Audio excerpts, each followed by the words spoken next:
We're at Castle Combe, where they're celebrating the 50th anniversary of their Formula Ford Championship. We're going to be catching up with some familiar faces and one or two not so familiar faces and finding out about their experiences of competing in this iconic category. This is Overdrive.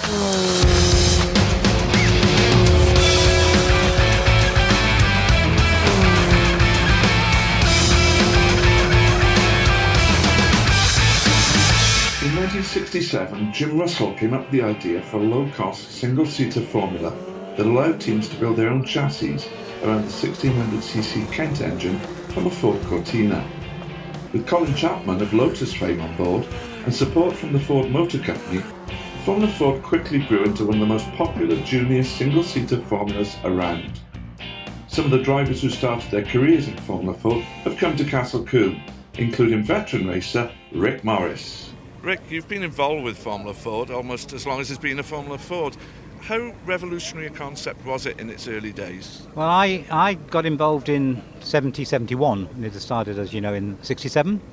And I went to a race at Silverstone, which was the old Screamer 1 litre F3s, which enthralled me.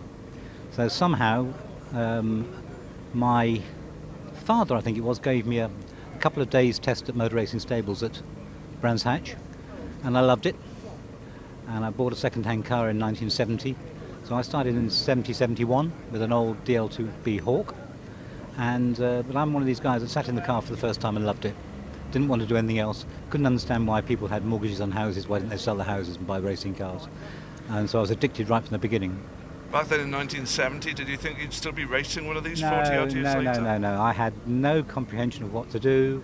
I got into a garage in the early 70s with a couple of guys, Pete Lawrence and Brian Songhurst in Purley. It was converted horse stables, compete with the cobbles on the floor. And we did things by learning, by pulling the gearbox apart and trying to put the bits together, and learned to braze and all the other things we used to be able to do in those days. Of course, in those days, there was a good path for somebody who was quite quick.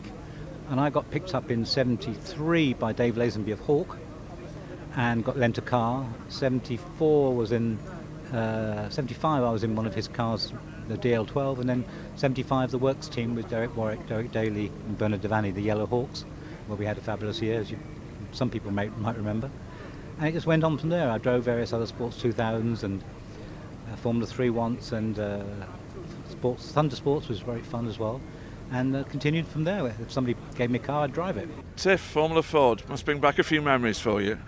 Yes, I was racing this car from 1971, this very car. I raced here at Castle Combe 72, 73 in National Championship rounds, but didn't actually come and do any of the Club Championship, which of course we're celebrating today. Am I right in thinking you acquired this car in a slightly novel way? I won it in a magazine competition, Autosport magazine. It's actually all of the colours of the sponsors of that competition, so it's exactly how it looked in 1971 when I started racing it. What is it about Formula Ford that makes it such a great proving ground for drivers? Well, in the old days, it was almost like the karting of today. We used to race every weekend in these cars. You could prepare them yourselves. They're not too hyper-technical. You know, modern Formula Fords, though, if your shock absorbers are a millimetre out or your preload's wrong, you can't drive them. But the great thing about these cars is they haven't got to be perfectly set up for you to, be competitive. So it was a real drivers, mechanics, do it all yourself, transit and trailers, wonderful time. What were the key things you learned driving a Formula Ford car? I think for us in the day, it was just experience, seat time. The cars were very cheap to run. There were no testing restrictions. We could go testing 2 or 3 times a week and do a ton of mileage and really get seat time in the car very cheaply. And then obviously the racing was wheel to wheel, lots of fine car control because the cars moved around actually more in the day than they do now on the current tyre. So it was experience and racecraft at a really cost-effective price point, but against the best drivers there were. The championship here at Castle Combe has run for 50 years unbroken. Yeah. Is it still a good proving ground for drivers? Oh, absolutely. It's a shame there aren't more drivers doing it because with more formulas and more championships, the best drivers get spread amongst the different championships. And really what you want to see is always the best against each other. And that was the beauty of Formula 4 back in the day. But as a starting point for guys going into racing, there's still no better place to fine-tune your skills.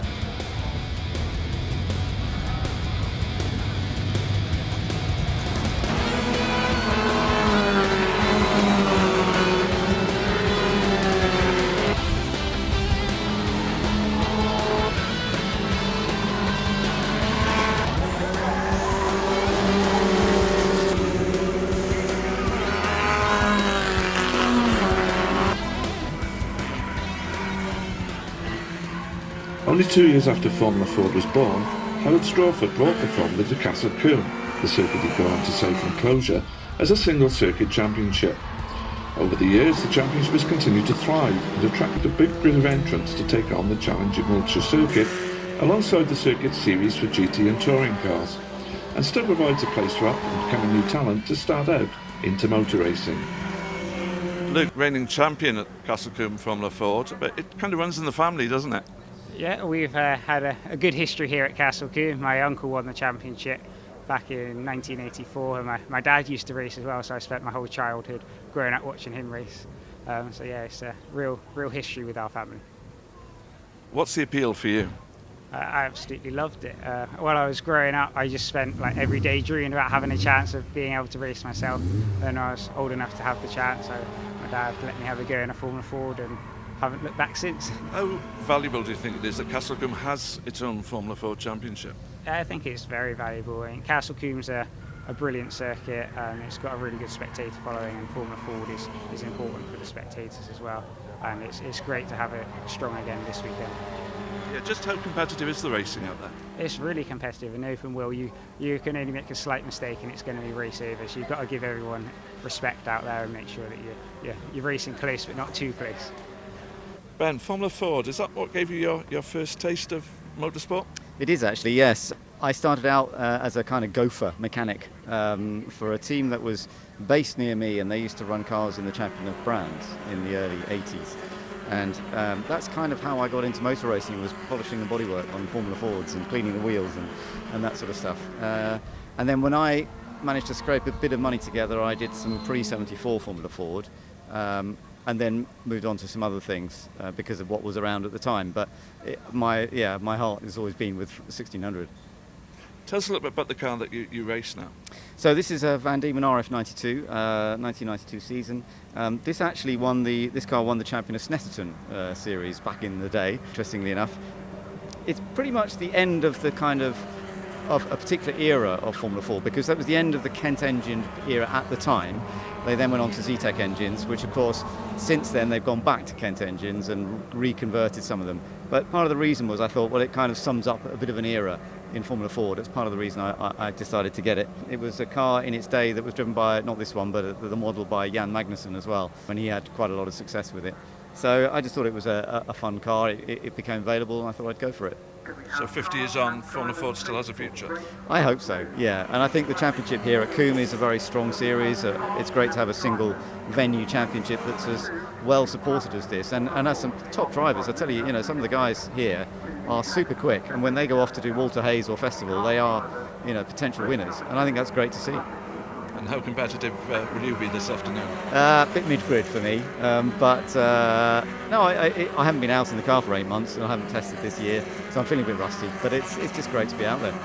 Alex, you're a relative newcomer to the sport. Why did you choose the Formula Ford Championship to compete in? Well, I chose Formula Ford because it's an entry level into the Formula Series, and it's got so many different branches off to go further into the sport. Formula 4, 3, 2, 1. Everyone's got that dream to take it further, haven't they? And I guess, I don't want to say I'm like the rest, but I've got that burning drive, and I hope Formula Ford can take me there. And I think Castle Combe are really great for that, because it's super affordable, and Castle Combe I think is the best for that. Do you feel you're learning a lot doing this championship?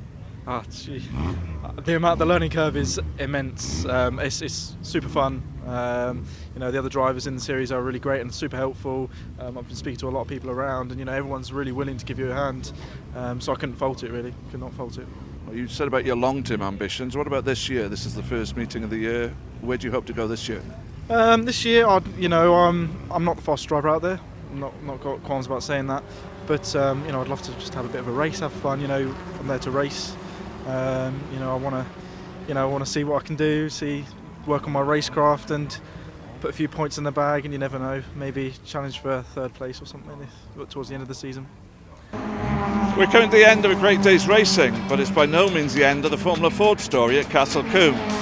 Here's to another 50 years.